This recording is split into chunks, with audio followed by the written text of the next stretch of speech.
तर सर्वांना मनापासून धन्यवाद की सोशल मीडियावर फक्त व्हॉट्सअप केल्यानंतर एक तर आपल्या याच्यामध्ये आपले जे काय मंगेश काळोखे यांची हत्या झाली त्यानंतर आपला जो सहकारी गेल्यानंतर आम्ही चार्ज हा लेट स्वीकारण्याचं आम्ही ठरवलेलं होतं आणि अत्यंत साध्याप्रमाणे हा चार्ज आम्ही स्वीकारत आहे.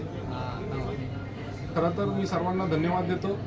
गेले 4 वर्ष प्रशासकीय राज होतं, त्यानंतर नगरसेवक नगराध्यक्ष आताची इलेक्शन झालेली आहे, त्यामध्ये आता खोपोलीकरांना आम्ही सर्व नगरसेवकांच्या मार्फत मी आवाहन करतो की खोपोलीच्या विकासामध्ये आम्ही पहिल्या टप्प्यामध्ये आता जे काय आपलं नाट्यगृहाचं काम आहे, शिवसृष्टी आहे, हॉस्पिटल आहे, असे जे जे इसेन्शियल विषय आहेत, महत्त्वाचे विषय आहेत, ते आम्ही ह्या पहिल्या कॉन्सिलमध्ये किंवा पहिल्या मीटिंग HOD घेऊन त्यामध्ये सर्व प्रामुख्याने या 1 महिन्यात 2 महिन्यात कसे फास्ट सोडवता येतील आणि लोकांचे मूलभूत गरजा आहेत त्यांच्यावर जास्तीत जास्त आम्ही प्रामुख्याने फोकस करणार आहोत.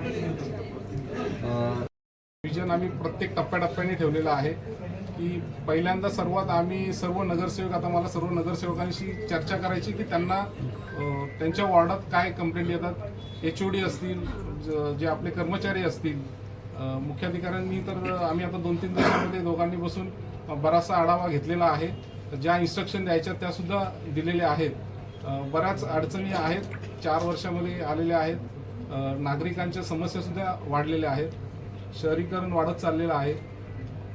टप्प्याटप्प्याने घेईल मी, त्यासाठी खास बोलणार आहे. आमच्या वचननाम्यामध्ये जे काय सुद्धा मुद्दे मांडलेले होते त्या प्रामुख्याने घेण्यात येणार आहेत आणि परंतु आता जी काही कामं चालू आहेत त्याला प्रोग्रेस देऊन या 1 ते 2 महिन्यांमध्ये कसं पूर्णत्वास आणून त्याचं उद्घाटन करता येईल.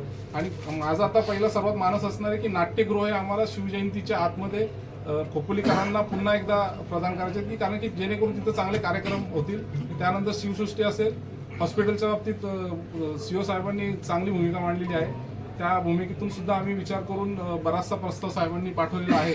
तो सुद्धा आम्ही उपजिल्हा रुग्णालय आणि उपजिल्हा रुग्णालय असताना काहींच्या हे असू शकतं किंवा बाकी उपजिल्हा रुग्णालयाच्या अवस्था बिकट आहेत, पण त्याच्यापेक्षा आपण चांगली अवस्था इथं CSR फंड आणि त्या माध्यमातून करण्याची आम्ही प्रामुख्याने भूमिका ठेवणार. साहेब, सर्वात महत्त्वाचं खोपोलीच्या आरोग्याच्या दृष्टीने दवाखाना हा खूप चांगल्या प्रकारची व्यवस्था मिळणं ही खूप गरजेची आहे.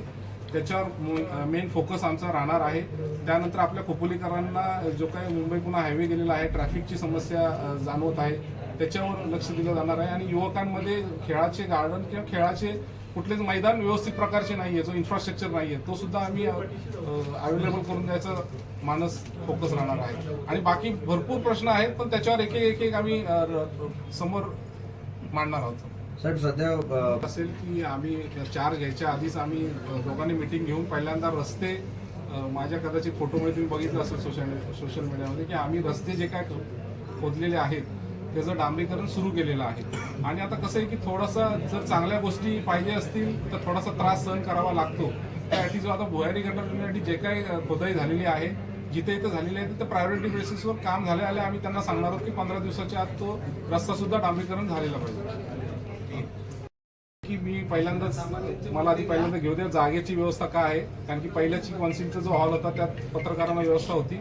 आता असेल की नसेल ती मला बघावी लागेल. जर करू शकत नसेल तर तुम्हाला एक प्रेस नोट दिली जाईल व्यवस्थितपणे, आणि पाहिजे असेल तर मी तुम्हाला अर्धा तास दिला जाईल की बाबा कॉन्सिल झाल्यानंतर की काय मुद्दे झाले काय नाही. पण मी तुम्हाला आता कुठल्याही प्रकारचं आश्वासन देऊ शकत नाही.